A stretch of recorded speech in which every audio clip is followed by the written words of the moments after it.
At least he hadn't had the power to demote her to a worthless rogue on the spot. Her only blessing at the time. It could still happen, though. His father, Alpha Blaine, would choose whether or not that was still to come. He would hear Sophia Nathan's side of the story and judge her from it. "Why?" Jayla asked her wolf Cora, sobs racking her as she drove away back to the university she had spent the past 2 years studying at. Lucky for her, she lived on campus and had a dorm to retreat to, somewhere to go. Now she couldn't return to her pack. "Protect Pup!" Cora howled in pain. Jayla's tears burned even more. Her heart ached so much she didn't know if she could endure it. A baby. His baby. And he had just tossed her away like garbage and forbidden her to return. The pain in her chest and inside of Cora felt as though it was ripping them apart. But they had to endure it, survive it for their pup. They had somehow survived and moved on with their lives, were living peacefully well away from the pack. She had never returned, just like he'd told her.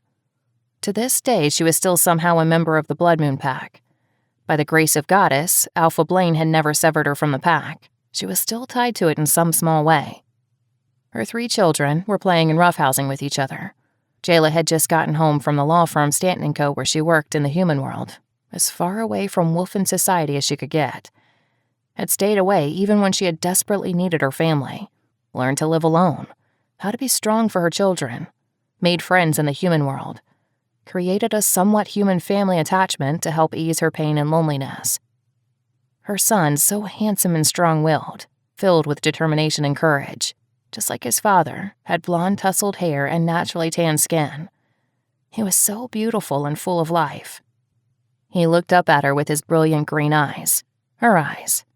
It was the only thing he had gotten from her. Everything else was from his father, a man who hated her. The girls also had blonde hair and green eyes. She let their hair grow long. It was wavy like hers, but not dark brown like hers.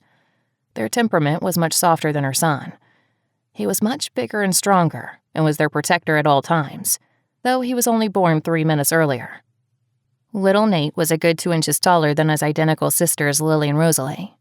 Most people thought he was their older brother about a year apart, and Jayla did not delusion them.